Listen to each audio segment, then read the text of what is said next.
You birthing them is not an obligation for them to dedicate their life to you. Let them take the piece of your heart, observe them get bloody-handed by the cracks and sharp edges you never even noticed. Give them space to heal and praise how not perfect, not predictable, not you they are. Because guess what? The main thing in their life, it's them, their feelings, their partners, their pets, their friends, their exes. Strangers they chose to let into their heart, not you. You birthed them, but their life is not yours. Whether you're granted access is only up to them. I was sitting in a group therapy and this woman started talking about her relationship to her son. She was very hurt by the fact that he did not drop his life, his friends for her. I really saw her hurt, and this video is not to make fun of her. This video is to say that there's a major issue here. I also grew up thinking that, oh, I have to always be responsible for my parents. I have to take care of them physically, mentally, spiritually. And now I'm trying to come out of that because it has caused me a lot of struggles, this mindset. I have developed serious mental disorders because I spent a lot of my childhood years trying to take care of my parents without taking care of me. And so I have a huge void that I kind of wanna fill up there, a void of where self-love is supposed to be. And so I know what it's like to grow up as a child in a family where a lot is expected from you. In group therapy, I wanted to shake the lady. I wanted to be like, you, okay? Your son has his own life. The irony is that if you desperately want them to love you, the pro tip is to give them the option to hate you, to despise you, to just give them unconditional love and let them do with that whatever they want.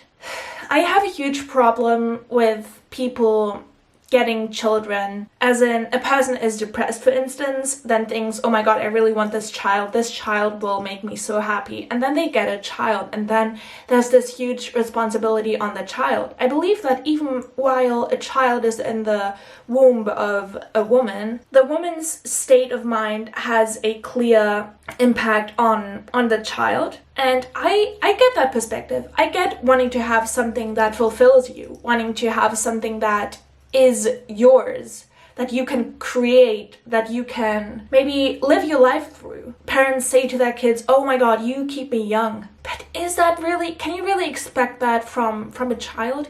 No, you can't. That's a huge responsibility. Imagine you're a baby, you're born into this world, and already people have thousands of expectations. Now, I know people get children because they cannot survive otherwise. Children to help them in the garden, children to finance their lifestyle, to finance them getting older and them being taken care of. I completely understand that. I'm talking from my own perspective and I'm sharing my hurt and also my worry. I think giving unconditional love to a person, whether that's your friend, whether that's your daughter, whether that's your son, is such a beautiful thing because it shows that you have healed, that you're healed enough from the things that you experience. Everybody has experienced stuff that is not cool. That is life. But if you are willing and able to give that unconditional love, you've made it in life. I see a lot of stuff in that lady, possibly. She seems very hurt by this and yet unaware that this is problematic for her son as well.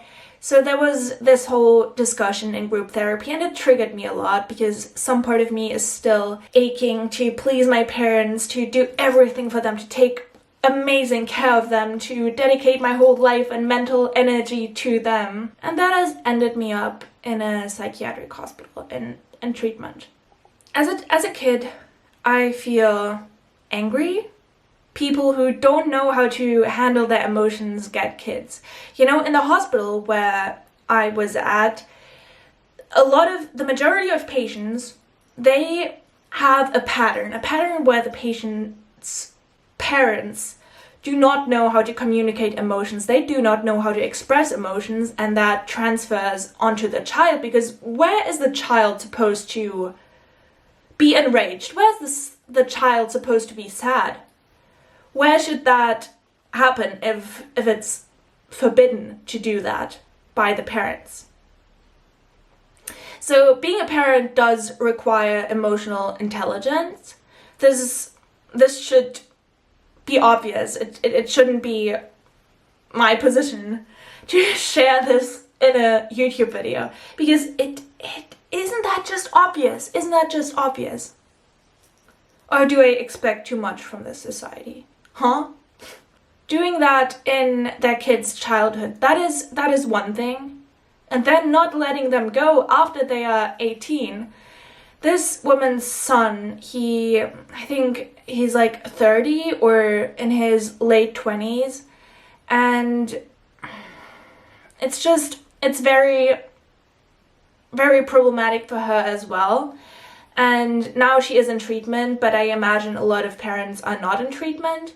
And in the end, of course, everybody experiences some stuff that they have not yet healed from, and then they get children. That is very natural and very human to do that. After all, the desire to reproduce is within us, yada, yada, yada. But there needs to be limits. There needs to be limits for this. There needs to be the frame of, okay, child, you were birthed through me, but you are not an extension of me. You are your own personality, you are your own human, and I desperately, maybe not desperately, not even desperately, but I wish, my only wish concerning you is that you are thriving, that you're feeling your feelings, that you're meeting lots of people, and then maybe you'll return to me and we'll have a cool relationship and we'll work on that relationship because I deeply care about you. And I don't think that a lot of parents are able to communicate that well enough. And that is my wish, for parents to communicate that well enough. That's it. And for children to remain free, and remain very much different from their parents. Rebellion, seriously. I am in my rebellious phase, and I will continue to be in that rebellious phase, and you are absolutely allowed to be in that rebellious phase. Okay, thank you very much, ladies and gentlemen.